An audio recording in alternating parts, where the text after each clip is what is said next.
Bueno, profe, la tema de me dijiste Siria y más, Siria y más, para sí. el día de hoy. Bueno, Siria hace unos años tuvo una guerra importante Ujú. en donde bueno, estuvo a punto prácticamente de caer su capital, Damasco, con varios grupos rebeldes, digamos, que estaban en contra del presidente. Eh, Parte de lo que fue en su momento y se conoció como las primaveras árabes, ¿no?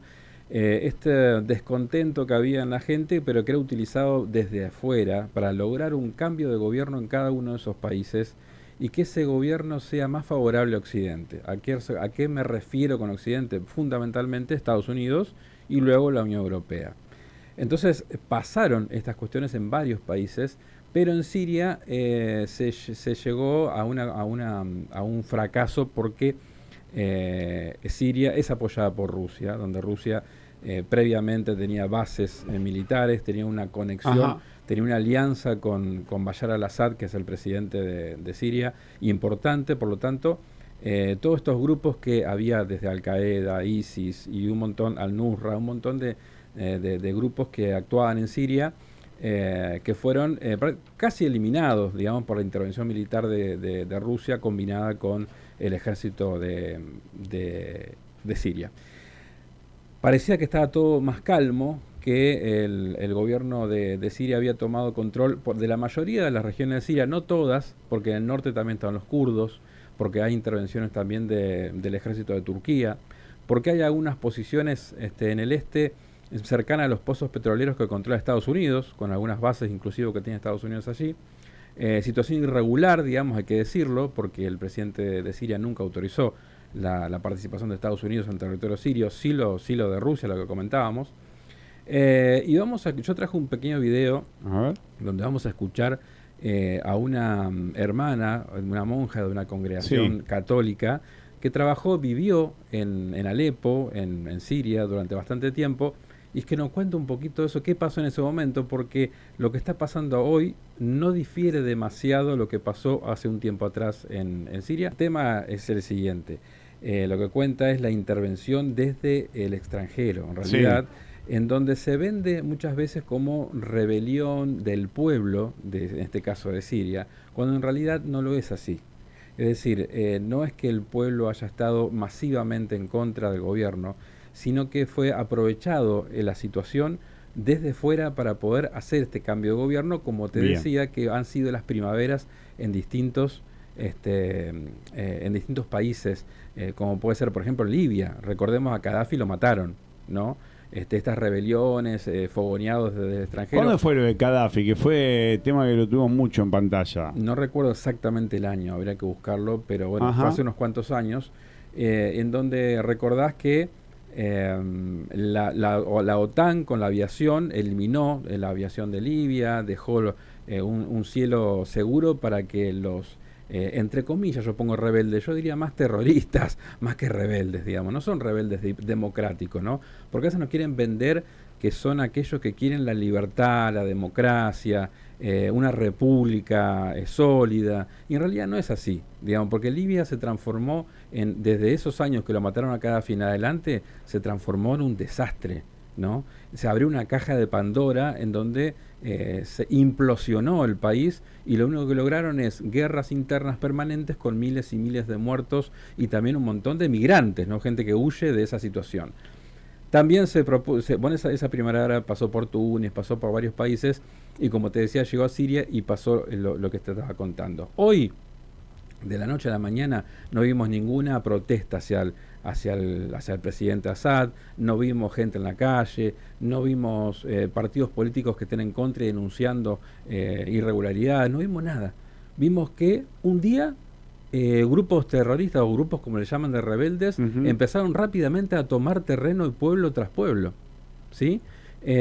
Sorprendente, digamos. Y en realidad vemos que son grupos que están apoyados principalmente por Turquía, pero también por los Estados Unidos y con la anuencia de Israel. ¿Por qué? Porque el gobierno de Assad ha tenido una buena relación y ha alojado también a miembros de Hezbollah dentro de Siria. Entonces lo que se está intentando también es cortar el lazo entre Siria y el Líbano a través de esta relación particular con Hezbollah. Lo tenemos, profe, quiero escuchar. ¿Lo tenemos ya? Lo tenemos, Bien, perfecto. Vayan al canal de YouTube, estamos Solplay 91.5, que sigue creciendo. Estamos en la pantalla de Giarreba, toda la región, en la costa con Telecable. Bueno, dame las imágenes, que tengo con audio. Vamos a escuchar. Es una hermana que hace un resumen más o menos. Es Argentina, Es una argentina. Y muchos la conocen. Estuvo acá en Santa Fe, en el Sirio Libanés, dando una charla una vez. Muy interesante lo que dice ella. A ver, escúchala. Civil lo que pasa en Siria, no es el pueblo levantado contra el gobierno, eso es una mentira. Civil lo que pasa en Siria, no es el pueblo levantado contra el gobierno, eso es una mentira de quienes llevan adelante esta guerra y utilizan y manipulan a los medios y a la información para que en Occidente la gente crea que esto es el pueblo sirio peleando en la calle, ¿no? ¿Quién es? Son grupos armados de fuera de Siria, grupos terroristas. Son grupos mercenarios, grupos pagos, es decir, los que están financiando esta guerra, países de Medio Oriente como Arabia Saudita y los países de Occidente que están apoyando a los rebeldes, están apoyando en definitiva el terrorismo. Por eso justamente lo de basta de vender armas a la oposición moderada, porque la oposición moderada no existe y nunca existió.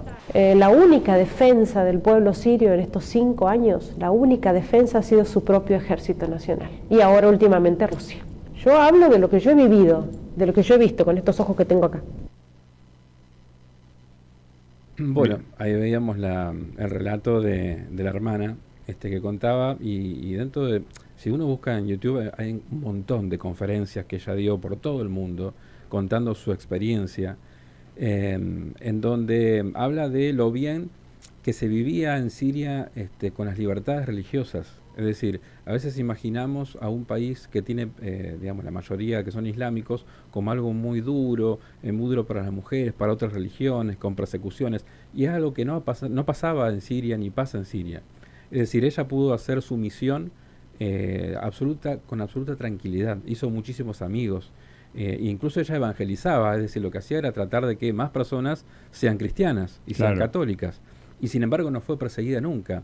De hecho, Bashar al-Assad es una persona que estudió en Inglaterra, creo que es oftalmólogo, es médico, tiene un estilo muy diferente de llevar adelante las cuestiones en el país. Digamos, es de los países árabes es el que más libertad hay en un montón de cuestiones. Sí es cierto que es una familia, porque su padre fue presidente de Siria, él es presidente de Siria, y lleva férreamente a nivel político la cuestión. Digamos, es bastante difícil ganarle un mano a mano en una elección a Bashar al-Assad. Eso es cierto, por supuesto.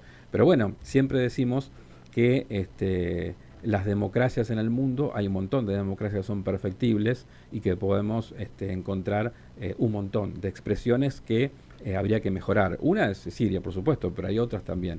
No es la única democracia que no es del todo transparente y demás.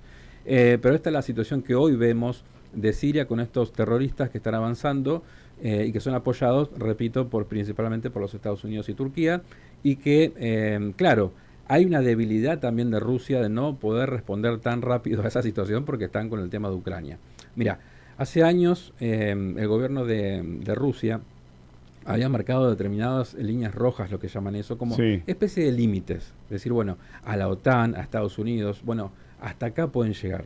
Si pasan esas líneas rojas, esos límites, Rusia tiene que actuar. Una de esas líneas rojas fue Georgia, ¿no? Donde hoy tenemos protestas y tenemos un montón de situaciones violentas porque hubo elecciones hace poco tiempo, ganó una opción política que tiene diferencias con la Unión Europea, no quiere un acercamiento tan rápido hacia la Unión Europea y que son llamados, digamos, prorrusos, esa expresión política que ganó y que el primer ministro representa eso. Bueno, hubo protestas, hay protestas todos los días. En 2008 hubo una intervención armada de Rusia en Georgia, porque también estuvo la amenaza de que Georgia forme parte de la OTAN, una situación parecida a Ucrania. Ese fue el primer hecho, 2008. Después fue lo de Siria, con la intervención del ejército y las Fuerzas Armadas de Rusia. Y el tercer instancia es Ucrania, donde también pasó algo similar. Hubo protesta en 2014, cayó el gobierno que era prorruso por otro gobierno pro Estados Unidos y pasó lo que todos sabemos, ¿no? En Ucrania. Entonces, hoy la situación para el gobierno de Ucrania es muy difícil. para la Unión Europea y para la OTAN y para Estados Unidos es una situación difícil mantener en Ucrania porque hay triunfos en el campo de batalla por parte de Rusia. Entonces aparecen y reaparecen otra vez las cuestiones en Siria y las cuestiones en Georgia. Es decir, hay una línea que marca una disputa global entre Estados Unidos por mantener su hegemonía y el resto de los países, fundamentalmente con Rusia en los campos de batallas en estos países, y también con China a nivel económico-comercial. Profe, lo vamos a seguir viendo estos temas. Que yo me voy metiendo ahí un poco con lo que me va contando. ¿Oh? Me voy metiendo en lo que me va contando. Vamos a ir trayendo también algunas opiniones y entrevistas y demás para ir mechando también, para que más o menos vayamos viendo otras miradas y no tanto la mirada oficial que aparece en los medios, de la tele. Claro, no de la tele. Y podemos ir debatiendo también con la gente, un ida y vuelta, ningún problema. Profe, gracias siempre. Gracias siempre. Gracias a ustedes.